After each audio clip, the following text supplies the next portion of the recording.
The sound of a 60-pound dog hitting a 20-month-old toddler is something you don't classify correctly in the moment. What Saoirse Hennessy registered first was her daughter's cry, and then the motion of their German shepherd crossing the room faster than she had ever seen him move, and then the sight of Lila sitting on the kitchen floor where she had not been standing a second before. She didn't process the sequence. She went to Lila. Lila was unhurt, sitting on her padded diaper bottom, face red with the outrage of the suddenly horizontal. Finn, their 5-year-old German shepherd, 72 pounds, a black and tan sable male who had been Saoirse's dog before she had a daughter and had recalibrated himself for Lila's arrival with the practicality of an animal who had already decided how things were going to be, stood to the side of the kitchen with his ears forward and his eyes on Lila, and did not look remotely sorry. Saoirse's husband Donald was working from home that day. She called for him. She showed him what had happened in the way you show someone a thing that is still unclear. The position of Lila on the floor, the position of Finn on the other side of the room, the gap between what she understood and what had occurred. He probably just miscalculated, Donald said. He got excited and she was in the way. Saoirse accepted this because it was available and it was plausible. She filed it as incident number 1. The second time happened the following afternoon. Lila was in the hallway heading toward the bathroom for her pre-nap routine. Finn was ahead of her, which was normal. He had a habit of preceding her from room to room, a patrol tendency Saoirse had always found more endearing than concerning. This time he stopped, turned, and walked back into Lila hard enough that she sat down again in the same sudden way. No aggression, no sound from Finn, just the deliberate intervention of his body against hers. Lila cried. Finn stood over her, not touching, not threatening, looking at her face. Saoirse was on the floor with Lila within seconds. Finn was looking at her the way he looked when he had done something he wanted acknowledged. She had learned that look over 5 years. It was the look he gave when he had brought her something he judged to be significant. She told Donald that night. 2 times was no longer miscalculation. Donald said, "We need to talk about whether he's safe with her." His voice had the careful quality of a man who had been thinking about a sentence before he said it. Saoirse didn't answer. She was thinking about Finn's face while he stood over Lila. Not aggressive, not uncertain. Present. The third time happened in the morning, 3 days later. This time Lila was standing at the living room coffee table reaching for her juice cup. Finn crossed the room, placed his shoulder against her hip, and Lila went sideways onto the rug. The sequence was fast, deliberate, and the fourth knock-in as many days of this specific behavior from a dog who had never shown it before in 5 years of existing alongside small humans at family gatherings, park visits, and the first 20 months of Lila's life. If you stay for stories about what animals sense before we do, you are in the right place. Subscribe so you don't miss the next one. Donald said, "He's done." He said it with the finality of a decision that had already been made and was now being announced. Saoirse had grown up with animals. She did not want to agree, and she agreed anyway because she was looking at a pattern she had classified as dangerous, and she did not have another framework. Finn went to Donald's sister's house that Friday. Her name was Orla. She had a large yard and no children under 4.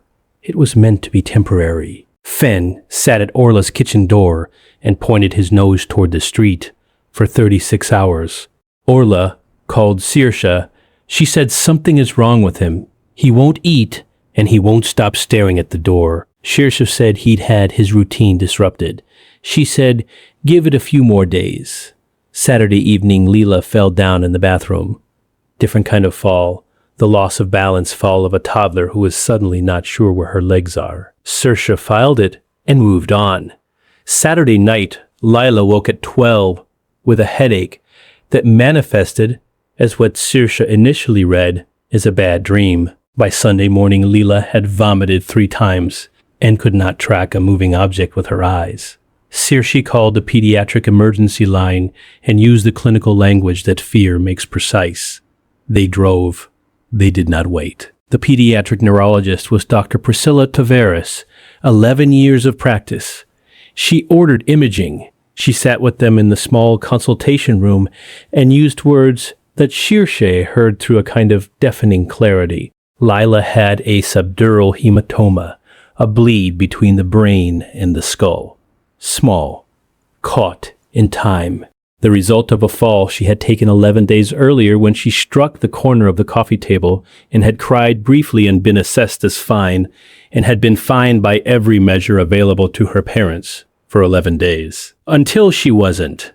Dr. Tavares explained the progression. The bleed had been expanding slowly.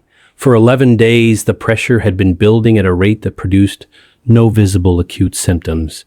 It would have continued building. The window in which intervention remains uncomplicated is measurable, and they were inside it. And this was the best possible outcome of a scenario that had several outcomes worse than this. Then she said something that reordered everything. She said, "Was there anything in the last week or so, any behavior from the child or anyone around her, that seemed unusual? Has your dog ever done something that made no sense until it was the only thing that made sense? Tell us in the comments. These stories deserve to be heard." Saoirse told her about Fen. She told her in the order it happened. The first knock, the second, the third, the fourth. She told her about the look on his face when he stood over Lila, not aggressive, present, the look of a dog waiting for acknowledgement. Dr. Tavares listened without interrupting. Then she said, "There is documented evidence that dogs can detect changes in intracranial pressure through behavioral cues and smell.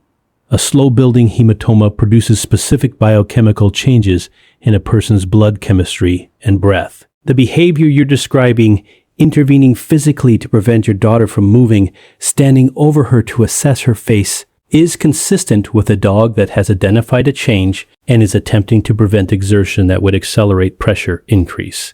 He wasn't knocking her down. Saoirse said. She heard herself say it. He was stopping her from running. They brought Fen home the following Tuesday. Orla drove him. He came through the door and went directly to Lila, who was on the couch with a stuffed animal and a temporary restriction on activity. He put his nose near her head for 3 seconds. Then he exhaled. Then he lay down on the floor beside the couch with the ease of a dog who has returned to his post. Every guardian deserves to be recognized, even the ones who never asked for anything in return. If stories like this matter to you, subscribe so you never miss the next one. He did not knock Lila down again. He never needed to. There was nothing building anymore that his nose could read.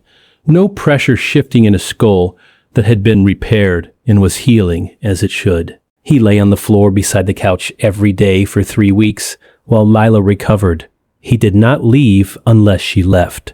He was not anxious. He was not watchful. He was simply there in the way of an animal that has attended to what needed attending to and is now present for whatever comes after. The next story is about a golden retriever who wouldn't let 2 children eat from a specific bowl, and the allergen inside it that nobody had put there on purpose.